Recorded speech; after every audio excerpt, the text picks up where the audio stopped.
നിങ്ങളുടെ favourite shows ഇനി ഒരിക്കലും മിസ്സാവില്ല. ഇപ്പോൾ C5 കാണും നിങ്ങളുടെ ഫേവറേറ്റ് ഷോസ് തികച്ചും സൗജന്യമായി.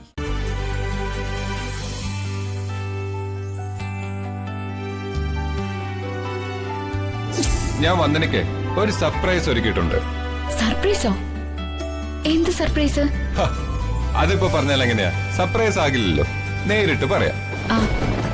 നല്ല മഴയാ പുറത്ത്, സൂക്ഷിച്ച് വണ്ടി ഓടിക്കണേ.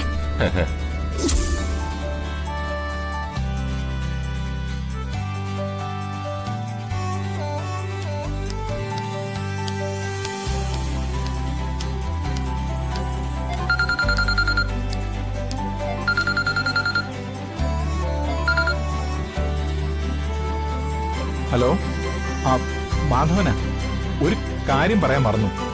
മണ്ഡപത്തിലേക്കുള്ള തെങ്ങിൻ പൂക്കുല, പറ നിറയ്ക്കാനുള്ള നെല്ല്, പനിനീര് തളിക്കാനുള്ള പാത്രം, ഇതൊക്കെ കൊടുത്തുവിടണം. അഡ്വാൻസ് തരാനായിട്ട് പ്രകാശിനെ സതീശിനെ ഏർപ്പാടാക്കിയിട്ടുണ്ട്. അവര് വന്ന് വേണ്ടത് ചെയ്തോളും. എല്ലാം സ്വീകരണത്തിന്റെ 2 മണിക്കൂർ മുമ്പെങ്കിലും ഓഡിറ്റോറിയത്തിൽ എത്തിയിരിക്കണം കേട്ടോ. ഓക്കെ, അങ്ങനെ ആവട്ടെ.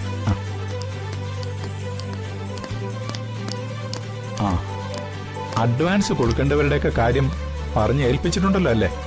ഒന്നും വിട്ടുപോരുത്. ഇല്ലച്ചാ, വാഴയില കൊണ്ടുവരുന്ന ആൾക്കും അഡ്വാൻസ് കൊടുത്തിട്ടില്ല. അതും കൊടുത്തേക്ക്. അച്ഛാ, വരനെ സ്വീകരിക്കാനുള്ള മാലയും പൂച്ചെണ്ടും ഞാനേ ഏർപ്പാടാക്കിയിരിക്കുന്നത്. പിന്നെ 1 കിലോ മുല്ലപ്പൂ അഡീഷണൽ വേണമെന്ന് അമ്മ പറഞ്ഞിട്ടുണ്ട്. അതും ഏർപ്പാടാക്കിയേക്ക്.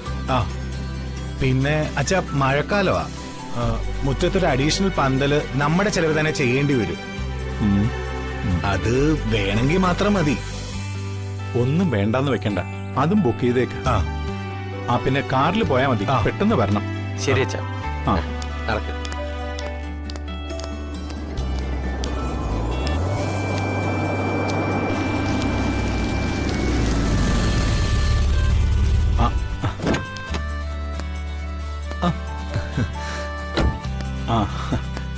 മോമ്പാ. അല്ല, വർഷ എവിടെ അച്ഛാ? അവള് റൂമിലുണ്ട്. വിളിച്ചില്ലേ? വിളിച്ചു. കല്യാണത്തിന്റെ ഒരു ഫോട്ടോഷൂട്ട് എടുക്കാനുണ്ട്. ആയിക്കോട്ടെ. ഇതെല്ലാം ഇന്നത്തെ ഓരോ പരിഷ്കാരങ്ങളല്ലേ, ഒന്നും കുറയ്ക്കണ്ട. അല്ല, ഇതെല്ലാം വർഷയുടെ ഇഷ്ടപ്രകാരമുള്ള തയ്യാറെടുപ്പുകളാണ് അച്ഛാ. ഒരു സിനിമാ ഗാനത്തിന്റെ രീതിയിൽ ആൽബം ഷൂട്ട് ചെയ്യാനാണ് ഉദ്ദേശിക്കുന്നത്. സിനിമ ക്യാമറമാനും ഡയറക്ടറൊക്കെ പുറകെ വരുന്നുണ്ട്. എല്ലാം നിങ്ങളുടെ ഇഷ്ടം പോലെ നടക്കട്ടെ.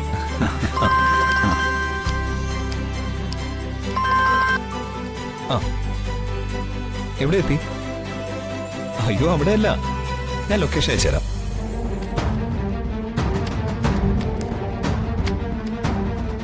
മോളെ, അന്ന് ഓഡിറ്റോറിയത്തിലേക്ക് വരുന്ന വഴി രാജീവ്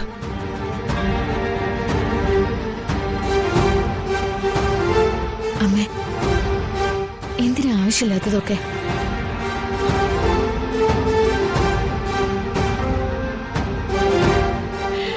അന്ന് രാജീവും പറഞ്ഞു ഒരു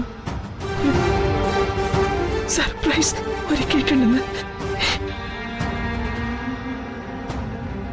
അതെന്താണെന്ന് കേൾക്കാൻ വന്ദനയ്ക്കും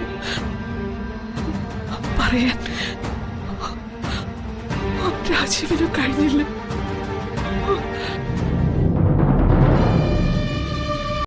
ഡൗൺലോഡ് ചെയ്യൂ C5 ആപ്പ്. കാണൂ എല്ലാ എപ്പിസോഡുകളും സൗജന്യമായി.